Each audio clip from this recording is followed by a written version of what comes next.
Episode 3 Guardian Goku. The moment everything changed. The light is wrong. That's the first thing Bulma notices when consciousness returns to her. Not the light itself, but the wrongness of it. It comes in waves bright, then dim, then bright again, as if reality itself is flickering like a faulty bulb. She gasps, her lungs drawing in air that shouldn't exist. Her heart beating with a rhythm that had been erased from causality itself. For a moment that stretches into eternity, Bulma exists in two states simultaneously. She is alive. She is dead. She is erased. She is restored. The contradictions stack on top of each other like an impossible house of cards, and her mind, brilliant, powerful, human mind, struggles to reconcile what should be mathematically impossible. Then the sensation stabilizes. Reality settles. The flickering stops, and Bulma finds herself standing in the Capsule Corporation lab, exactly where she was when Universe 7 was unmade. Except everything is different now. The walls are the same, the equipment is the same, but the air tastes different, reality tastes different. Like stale food that has been reheated too many times, still recognizable, but fundamentally altered from what it once was. She staggers backward, her hand gripping the edge of a workstation. The metal is cold, real, solid.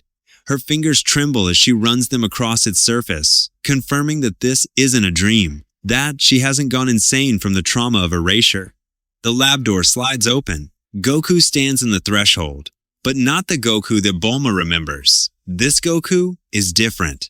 He is the same in every physical detail, same face, same hair, same muscular frame clothed in that orange guy that he's worn since childhood. But there's something else there now. Something that radiates from him like heat from a furnace. The Guardian Seal pulses softly in his chest, visible even through his clothing. And his eyes contain universes. Literally, Bulma can see timelines spiraling in the depths of his pupils. Bulma, Goku says, and his voice echoes with harmonics that shouldn't be possible from a single human throat. You're back. You're alive. Goku, Bulma responds, and her voice sounds small in comparison. She pushes away from the workstation and makes her way toward him. But she stops a few feet away, suddenly uncertain. This is Goku. She has known him since they were children. But this being before her is not the Goku she knew. What happened? The universe was being erased, and then, I don't remember anything after that.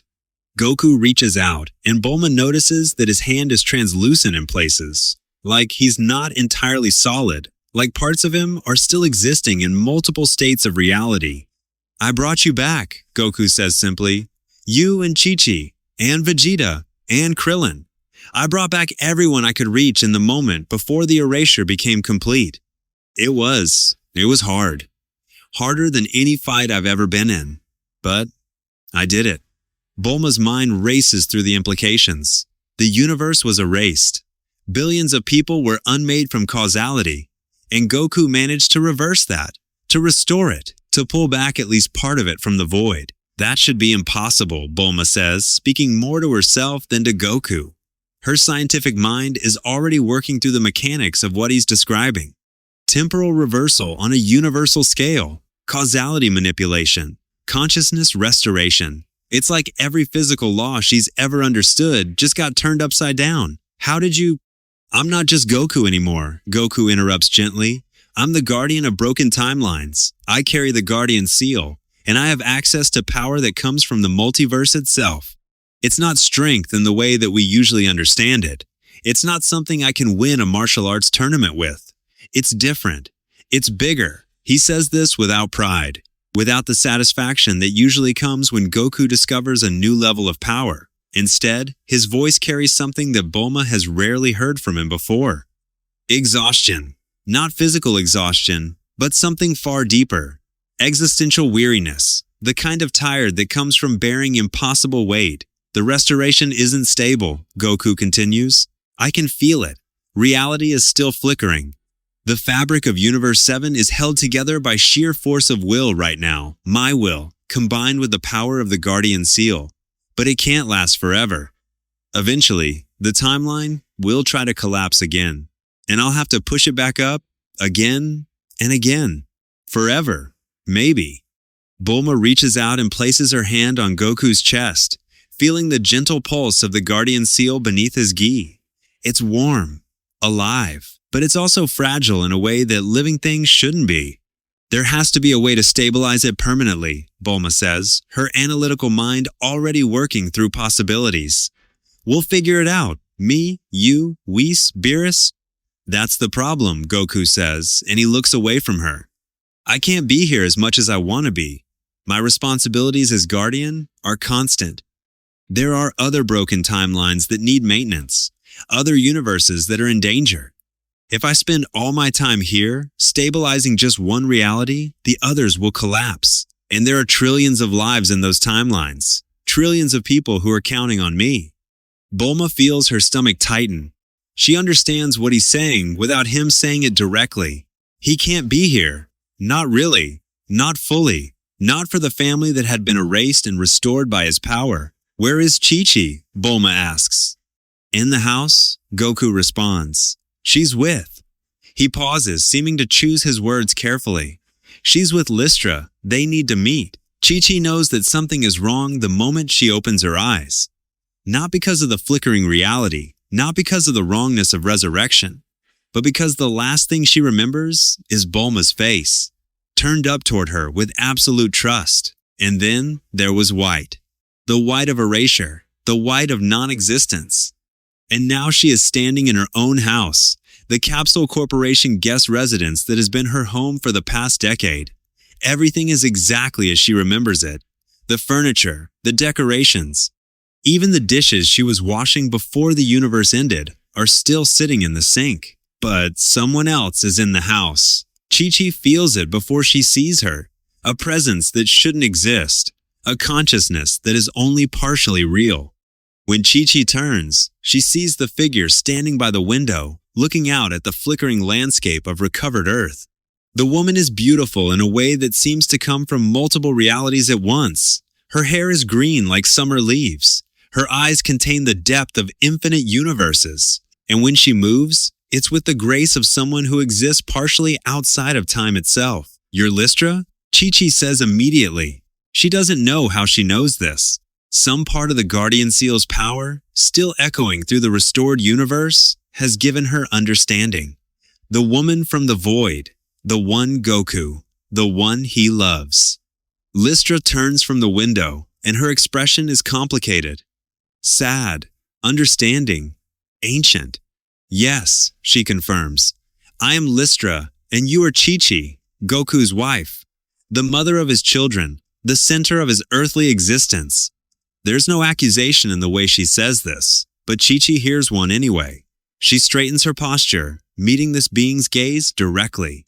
She has faced down gods of destruction. She has stood against universe-ending threats. She is not about to be intimidated by a partially erased consciousness, no matter how powerful it might be. Where is Goku? Chi-Chi asks, tending to Bulma. Listra responds, explaining the situation, preparing for the battles ahead. The duties of a guardian never truly rest, Chi-Chi. Goku learned that a very long time ago. He's my husband, Chi-Chi says, and her voice takes on the particular sharp edge that she reserves for her most serious moments. And he has responsibilities here, to this family, to me, to Gohan and Goten. They need their father. Listra's expression softens slightly. I know, I've seen many versions of Goku over many cycles, and in almost all of them, the conflict between guardian duty and earthly attachment is what ultimately breaks him. It's what causes him to fail. It's what leads to the restoration of the cycle, again and again. Chi-Chi feels something cold settle in her chest. You've seen this before? Many times, Listra confirms. She walks toward Chi-Chi, her footsteps making no sound. She's not entirely real enough to make sound. In some timelines, Goku abandons his family to focus on guardian work, and the emotional devastation weakens him. In others, he tries to balance both, and it tears him apart from the inside. In a few rare instances, he ignores his guardian duties to stay with his family, and the other timelines collapse as a result. He spends the rest of that version's existence haunted by the deaths he could have prevented. Chi-Chi feels a surge of anger rise up inside her. This being, this partially erased entity from the void, is standing in her home, speaking about Goku with an intimacy that Chi-Chi recognizes as genuine. They have a history, multiple histories apparently, across infinite timelines. You love him, Chi-Chi says. It's not a question. Yes, Listra answers simply. I love him with a depth that spans the multiverse. I have loved him since before time was linear. I will love him long after causality itself ceases to be meaningful. Chi-Chi's fists clench at her sides. And I've loved him since we were children, since we made a promise to each other, since I chose to spend my life with him knowing exactly what kind of man he is, what kind of warrior, what kind of foolish, stubborn, wonderful man. Listra actually smiles at this. It's a sad smile, but there's recognition in it, understanding. I know, Listra says. That's why I'm here, because Goku needs both of us, and he's too afraid to admit it. He believes he has to choose between his earthly existence and his cosmic duties. He believes that love is a distraction from power. That attachment is a weakness. It is, Chi-Chi says sharply. That's what he's always believed. And I've spent our entire marriage fighting him on that point, because he's wrong. Love isn't a weakness. It's what makes him strong. It's what gives him a reason to fight. It's what pulled him back from death itself multiple times.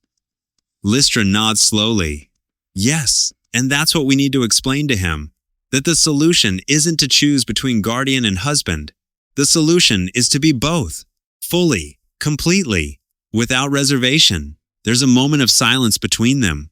Chi-Chi is still angry at Listra, at Goku, at the universe itself for putting them in this situation. But she's also beginning to understand that this being is not her enemy. If anything, they share a common goal. How long have you been with him? Chi-Chi asks. Across all those timelines? Longer than he's been with you, Listra answers. But you will be with him longer than I will. Your love is simpler, Chi-Chi. More grounded, more real. It's the anchor that keeps him tethered to who he truly is, beneath all the power and cosmic responsibility. That's why I was partially erased instead of completely unmade. Because I exist in the spaces between his duty and his heart. And right now, he's being torn in two by those competing forces. The house flickers again, and this time it's more pronounced. For a moment, Chi-Chi can see through the walls. She can see the broken timelines drifting beyond reality. She can see the weight that Goku is bearing, holding all of this together through sheer force of will. What do you need me to do? Chi-Chi asks, finally. Listra steps forward and places a translucent hand on Chi-Chi's shoulder.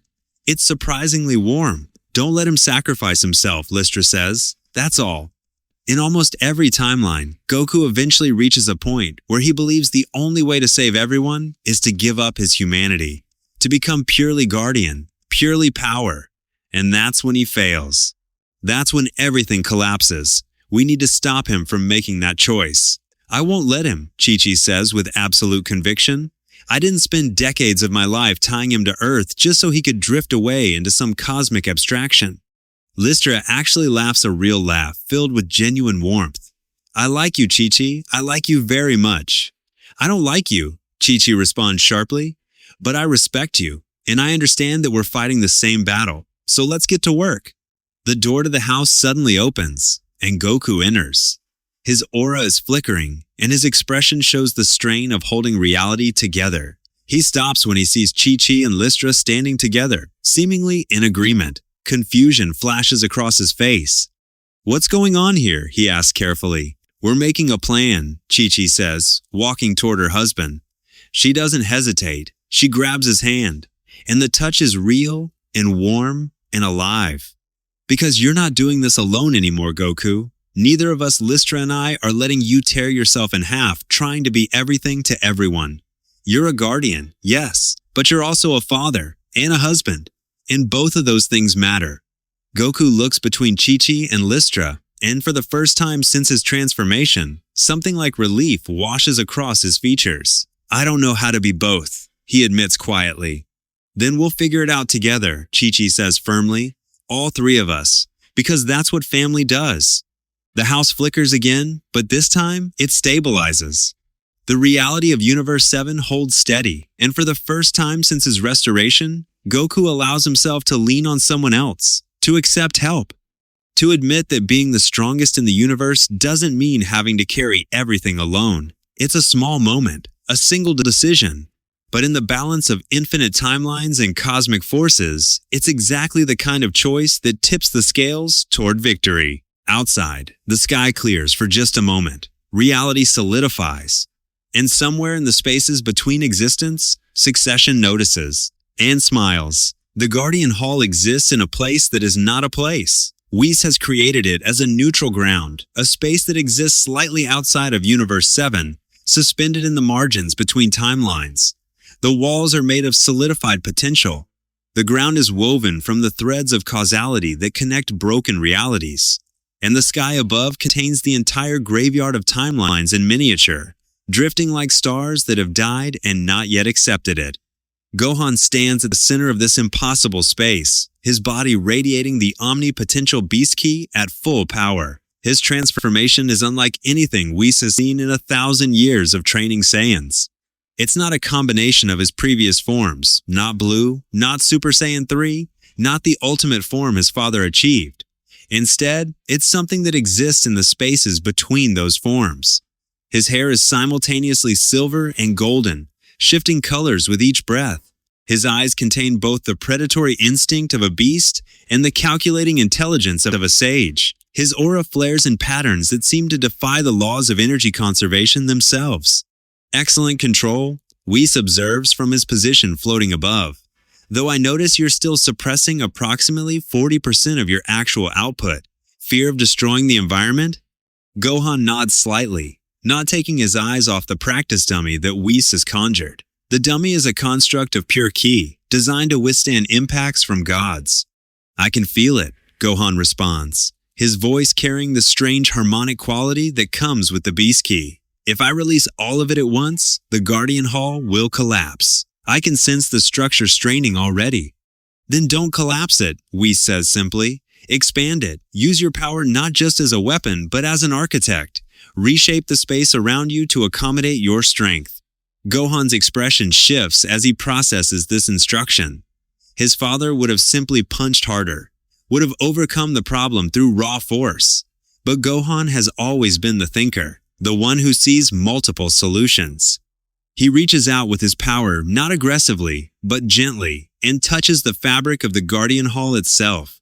It's like placing his hand on water. The space responds to his presence, expanding. The walls recede. The sky grows larger.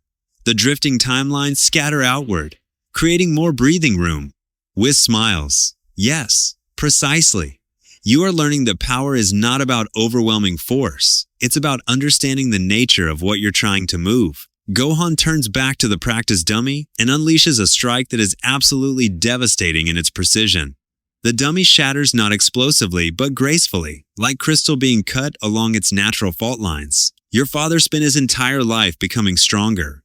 Whis continues, descending slightly, and he achieved remarkable success. But he always approached power like a hammer, trying to break whatever stood in his way. You, however, have the opportunity to approach it like a key, to understand the mechanisms of strength rather than just embodying it. Gohan's aura flares, and for a moment, something pulses beneath the surface. A disturbance, a wrongness. Whis notices it immediately. What was that? He asks, his expression becoming suddenly serious. I don't know, Gohan admits. It felt like something was pushing against my power, from the outside. Like something was trying to listen to me? Whis' expression becomes complicated. He closes his eyes for a moment, extending his awareness far beyond the Guardian Hall. He reaches across dimensions, searching for the source of the disturbance. What he finds makes him truly concerned, for the first time in a very long time. It seems we have visitors, Whis says quietly, and they are very interested in your power awakening. Meanwhile, in a different region of the Guardian Hall, Vegeta is engaged in his own training. Beerus sits cross-legged in the air, watching the Saiyan Prince unleash combination after combination of attacks. Vegeta's pride drives him to new heights of power. The knowledge that Goku has ascended to an even greater level of existence has ignited a competitive fire in him that even the gods of destruction find satisfying. You're improving? Beerus admits, which is high praise coming from him. Your technique is becoming more refined, but you're still thinking like a warrior. You need to start thinking like a god. Vegeta growls a sound that echoes across the Guardian Hall. I am a Saiyan prince. I need no lessons on power. And that's exactly why you'll never exceed your current level. Beerus responds with his characteristic cruelty. You have pride. You have strength. You have technique. But you lack something essential. The willingness to transcend your own identity, to become something other than what you've always been. Vegeta's eyes flash purple as he enters his destroyer form, a power he's maintained since his fusion with the God of Destruction's authority ages ago. His fists clench. What would you have me do, Beerus? Abandon who I am? Yes, Beerus says simply. That, or accept that you will spend eternity chasing Goku's tail, never quite catching up. Your choice, Prince. The words hit Vegeta harder than any physical blow could. And the pain of it, the truth of it, fuels a transformation that Beerus has been waiting to see. Vegeta's form begins to shift, not into a new power level, but into a new understanding of power itself. He reaches deeper, past all his previous transformations, into the fundamental core of what makes him Saiyan, what makes him Vegeta. And there, in that place of pure identity, he finds something else. Not power, but the willingness to accept power from sources other than his own internal strength. The willingness to transcend pride. His aura shifts to a color that has never been seen before in Universe 7, a white gold that contains the essence of both destruction and creation. It's not a form, it's a state of being. It's Vegeta becoming not just strong, but fundamental. Beerus's eyes widen slightly. Finally, you're learning. But even as Vegeta achieves this breakthrough, the entire Guardian Hall shudders. The tremor is unlike anything Beerus has felt before. It's not an attack. It's not an explosion. It's something probing, something testing the boundaries of the space itself. Beerus stands up, his expression becoming serious. What was that? Vegeta asks, his new form flickering slightly with the disturbance. An intrusion, Beerus responds. He looks toward the center of the Guardian Hall, where he can sense Whis and Gohan, and it's much stronger than it should be. Come, we need to find out what's happening. Goku feels it first as a whisper in his connection to the Guardian Seal. He's in the meditation chamber at Capsule Corporation, sitting in perfect lotus position, maintaining the frequency that keeps Universe 7 stable. The work is exhausting on a level that physical training never is. It's like holding back the tide with his bare hands, knowing that the tide will eventually find a weakness and overwhelm him. But then something interrupts his concentration. It's not a message exactly. It's more like a summons, a calling, as if something across dimensional space is reaching out and tapping him on the shoulder. Goku's eyes snap open. Chi-Chi sits across from him, meditating in her own way. She's been practicing the techniques that Lististra taught her, methods of anchoring consciousness across multiple realities. If Goku needs to leave to handle Guardian duties, at least one other person on Earth should understand how to maintain the timeline. What is it? Chi-Chi asks immediately, sensing the shift in Goku's energy. I don't know, Goku admits, standing up, but something's happening at the Guardian Hall. Something with Gohan. I can feel his power being tested. He doesn't ask permission. He simply disappears in a flash of golden light. Chi-Chi watches him go, her expression hardening. Be careful, she whispers, even though he's already gone. He's our son. The Guardian Hall trembles as Goku materializes at its center. What he finds is chaos. Whis is standing in the center of an expanded space that shouldn't be able to expand further. Gohan is in his Beast Key form, breathing heavily, his eyes tracking something that Goku can barely perceive. And Beerus and Vegeta are arriving from the opposite side, their expressions grave. Situation report. Goku commands, already entering tactical mode. We have company, Whis explains calmly, though Goku can sense the undercurrent of concern beneath his cheerfulness. Or rather, visitors from a timeline that should not have survived. Gohan's awakening sent out a signal that something was able to detect and follow. Two entities are currently attempting to breach the Guardian Hall's dimensional boundaries. As if in response to his words, the sky above the Guardian Hall cracks. Not the Guardian Hall itself, but the space above it. The drifting timelines that form the sky shatter like glass, and through the shattered landscape emerges something. Two figures fall through the crack in reality like meteors through atmosphere. They land hard enough that the ground cracks beneath them. And when they straighten, Goku feels something he hasn't felt since he became Guardian: genuine fear. These beings are not like anything Goku has encountered before. They are humanoid, but only barely. Their skin is scaled in places, as if they're only partially existing in this three-dimensional space. Their eyes are wrong, containing too many colors, seeing in too many dimensions simultaneously, and the power radiating from them is absolutely staggering. More importantly, Goku recognizes something in them, some fundamental quality that feels like looking at a distorted mirror. "You," one of them says. His voice is like boulders grinding together. He's taller than Goku by a full head, and his musculature suggests he's been training since before Universe 7 even existed. "You're the new Guardian, the Seal Bearer." "I am," Goku responds, his body already moving into fighting stance. "And you are?" "We are what comes after," the second figure says. This one is slightly shorter, but his presence feels even more oppressive than his brother's. Where the first brother is all violence and aggression, the second is calculation and predatory intelligence. His face is scarred with marks that look like they were carved there by cosmic forces. "We are the awakened. We were born in a timeline that your power just restored, and we have been waiting for someone strong enough to challenge us since the moment of our creation." Gohan's eyes narrow. They were erased with their timeline, and Goku brought them back. Along with trillions of others, the taller brother confirms. "But we are different. We are warriors who had achieved a level of power that was supposed to be impossible. We were the finest warriors our universe had ever produced. And when it was erased, we thought that was the end. Until we felt you awakening," the scarred brother continues, looking directly at Gohan. "Until we felt a power that resonated with our own, a power that was nearly equal to what we had achieved. So we clawed our way towards you, across broken timelines, through the void. We pulled ourselves together piece by piece until we were solid enough to interact with this reality." The taller brother smiles, and his teeth are fangs. "And now we're going to find out which of us is the strongest." He moves. The speed is incomprehensible. The taller brother closes the distance between himself and Gohan in what might be less than a microsecond. His fist is aimed directly at Gohan's face, a punch that should leave absolutely nothing of the young warrior behind. Gohan blocks.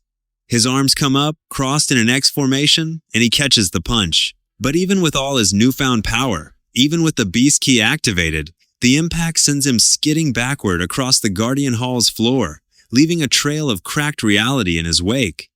"Good," the taller brother says, and there's genuine delight in his voice. "There's resistance. This will be interesting." Goku moves to help, but the scarred brother intercepts him. "No, Guardian, you're gonna face me. The warrior fights the warrior. The god fights the god. That's the proper order." The scarred brother's aura explodes outward, and Goku realizes with absolute certainty that this being has been trained deliberately, methodically, to counter Guardian powers. His form is not quite human, not quite godly. It's something entirely new. Something that exists specifically to challenge the kind of power Goku now wields. "Interesting," Beerus murmurs, stepping forward. "These beings have been specifically designed, or rather, they've evolved specifically to counter the Guardian principle itself. That suggests succession," Whis confirms quietly. "They are tools created or shaped by Succession himself, which means this is not a random encounter. This is a coordinated attack." The scarred brother doesn't deny this. Instead, he raises one hand and speaks a word that should not be possible in the three-dimensional universe. The word is causality made manifest, and suddenly, Goku is no longer fighting a single opponent. He's fighting the structure of reality itself. The battle between Gohan and the taller brother is pure kinetic ferocity. They move through the Guardian Hall at speeds that shatter the space around them. Each punch, each kick, each energy blast is met with a counter that is equally devastating. Gohan's Beast Key allows him to adapt to shift his strategy mid-combat, to predict his opponent's moves before they happen. But the taller brother has the advantage of raw experience. He's been fighting at this level for longer than Universe 7 has existed. "You're good, kid," the taller brother growls, grinning with those fang-filled teeth. "But you don't have what it takes. You're still playing it safe, still thinking about defense, still worrying about consequences." He presses the attack harder. and Gohan is forced to give ground. His feet slide across the floor, cracking reality with each step. Vegeta moves to help, but the taller brother suddenly has a free hand, and that hand releases an energy blast that forces the Saiyan Prince to dodge. The blast is so powerful that it actually destabilizes part of the Guardian Hall, forcing Whis to spend energy maintaining the space. This is not going well, Whis observes, still maintaining his cheerful demeanor despite the escalating crisis. These beings are stronger than anticipated, and more importantly, they're fighting with the specific intention of dividing our forces. It's exactly then that things get worse. The scarred brother, while fighting Goku, reaches into the space around them and pulls something out. It's not a weapon exactly, it's more like a tool. A geometric shape that exists in more dimensions than the normal 3. And when he activates it, the Guardian Hall begins to change. The space compresses. Not violently, but methodically. The boundaries of the Guardian Hall are being redrawn. The walls that Gohan expanded are being pulled back in. The sky with its drifting timelines is being sealed off. And more importantly, the connection between the Guardian Hall and Universe 7 is being severed. No, Goku says, understanding immediately. They're cutting us off. Precisely, the scarred brother confirms. You see, Guardian, we're not here to kill you. That's not Succession's goal. We're here to isolate you. To separate you from your universe. To make it so that you can't leave this space without abandoning Universe 7 entirely. And once that happens, the timeline will collapse. And another universe will be deleted. And that's the beginning of the cascade that leads to the end of all things. The taller brother presses harder against Gohan, forcing the young warrior to focus entirely on defense. Every second Gohan spends fighting is a second he's not helping with the larger situation. Goku tries to move, but the scarred brother is in his way, his form existing partially outside normal space-time in ways that make him incredibly difficult to hit. This is the trap, Beerus realizes, his expression darkening. We came here thinking we were training, becoming stronger, preparing for the real battle. But this was always a recruitment strategy. They pulled Gohan out specifically to draw us here, and now they're isolating us. Whis' smile finally fades, and we're about to learn if we're strong enough to escape this trap intact. The Guardian Hall shudders as the compression accelerates. Reality is being actively rewritten around them, and for the first time since becoming Guardian, Goku begins to understand that brute force alone might not be enough to win this battle. Goku's mind races through possibilities. He can feel Universe 7 through his connection to the Guardian Seal, but the connection is degrading. With each second that passes, the scarred brother's geometric weapon pulls the Guardian Hall further away from normal space-time. Soon, the separation will be complete. And then the choice will be unbearable. Stay and fight the brothers, or abandon the Hall and return to Universe 7 to prevent its collapse. It's a choice designed to break him, and Succession knew exactly what kind of choice would break him. You're quiet, the scarred brother observes, pressing his attack. Realizing the futility of your position? Actually, Goku responds, his voice steady despite the chaos. I'm realizing something important. You and your brother, you were created specifically to counter Guardian power, which means Succession learned something from all the previous Guardians, all the previous cycles, which means this has happened before. He blocks a series of strikes from the scarred brother, each one testing the limits of his Guardian power. The memories are still coming back to me. Goku continues, fragmented, disconnected, but they're coming back. And I remember this. I remember other brothers, other traps, and I remember how I escaped them. The scarred brother snarls. You're lying. We are the apex. We are Succession slaves, Goku finishes. That's what you are. You were given power. You were given purpose, but you were never given freedom. You're tools. And tools can be broken, repurposed, or thrown away when they're no longer useful. The scarred brother's eyes flash with something anger, but also something underneath. Doubt. Recognition of a truth that he's been avoiding. In that moment of hesitation, Goku moves. He doesn't try to escape the geometric weapon. He doesn't try to overpower the scarred brother. Instead, he reaches out with his guardian power and touches the weapon directly, and he shares something with it. A memory. A fragment from one of his previous cycles. A moment when he realized something crucial about the nature of Succession's power. About the fact that every tool Succession creates carries within it a piece of Succession's own essence, and that piece of essence is subject to the same flaws that Succession is subject to. The weapon falters. Just for a moment. Just long enough. Goku breaks free and rushes toward Gohan. The young warrior is still holding his own against the taller brother, but he's being worn down. Goku can see the fatigue beginning to show. The Beast Ki is powerful, but it's not unlimited. Eventually, if the pressure doesn't relent, Gohan will be overwhelmed. But Goku has no intention of letting that happen. "Gohan!" he shouts. "Work with me!" Gohan's eyes snap toward his father, and there's a moment of perfect understanding between them. Father and son, guardian and the awakening power. Despite all the differences, despite all the changes, they're still aligned in the ways that matter. Gohan breaks his defensive stance and leaps toward his father. The taller brother tries to intercept, but Goku is faster. He catches Gohan mid-leap and pulls him into a spiral of ki that combines both of their powers. The effect is immediate and catastrophic. The taller brother crashes into the space where Gohan was just standing, but Goku and Gohan are already gone. They've escaped the immediate space, creating distance and regrouping. From across the Guardian Hall, Beerus nods in appreciation. "Now you're using your head. Good. Fighting intelligently instead of trying to overpower everything."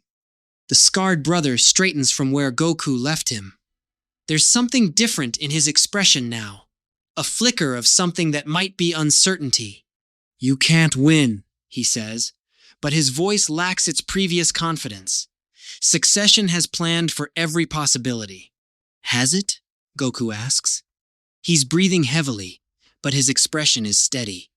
Because here's what I've realized. Succession is powerful. Succession is ancient.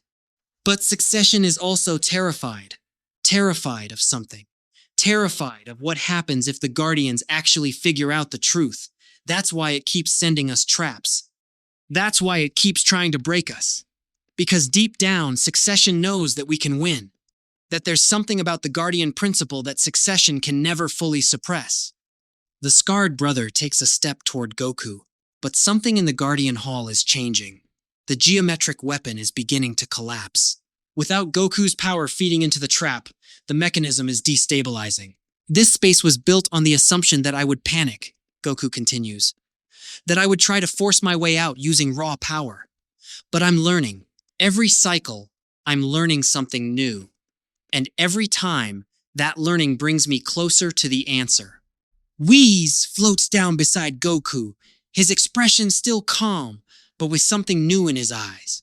Something like genuine respect. The weapon is destabilizing, Whis confirms. The trap is collapsing, but we need to leave this space immediately. The scarred brother is attempting to trigger a failsafe, a detonation that will destroy the Guardian Hall entirely and kill us all in the process. Beerus is already moving, his destroyer power flaring. Vegeta, Gohan, get to Goku. The evacuation is chaotic but coordinated.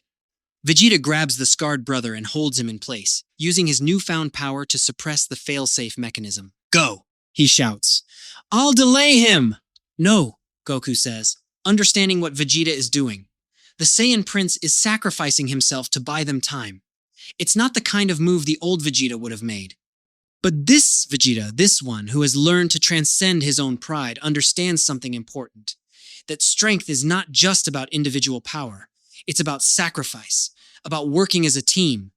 Yes, Vegeta responds, meeting Goku's eyes for a moment. Go save your son and your universe, Kakarot. I'm the prince of all Saiyans. I can handle a little explosion. Goku hesitates for only a moment. Then he nods, and with Whis, Beerus, and Gohan beside him, he erupts in golden light. They explode out of the Guardian Hall in the exact moment the failsafe detonates. The Guardian Hall collapses behind them, folding into itself and disappearing from normal space-time. For a moment, Goku thinks that Vegeta has been destroyed along with it. But then, impossibly, the Saiyan Prince emerges from the collapsing space, his new form flaring with that white gold power. He's badly injured, his armor cracked, his body bleeding. But he's alive. Told you, Vegeta snarls, his pride evident despite the pain. I'm not that easy to kill. The taller brother and the scarred brother are also emerging from the collapse, but they're severely weakened. Whis doesn't hesitate. He raises his staff, and both brothers are suddenly immobilized, trapped in stasis by an angel's power. Well, Whis says cheerfully, this was more interesting than I anticipated. Shall we take them somewhere secure? But Goku is already looking elsewhere. He's reaching out with his guardian perception, searching for something. They're not alone, he says quietly. There are others like them. Other awakened warriors from restored timelines. And they're not being directed by succession anymore. What do you mean? Beerus asks, his expression becoming serious. I mean, Gohan says, his beast key form flickering as he understands what his father is sensing, that something has changed. The brothers aren't slaves to succession. They're free, and they're recruiting. Goku closes his eyes, and in the depths of the Guardian Seal, he feels it. A new presence, a new force emerging from the broken timelines. Not succession, not the devourer, something else. Something that has been waiting for the right moment to make itself known. A voice that echoes across dimensions speaks directly into his mind. Hello, Guardian. I am the architect of broken things, and I have a proposition for you. That is for today's episode. If you enjoyed it, make sure to like and subscribe my channel. And thanks for watching.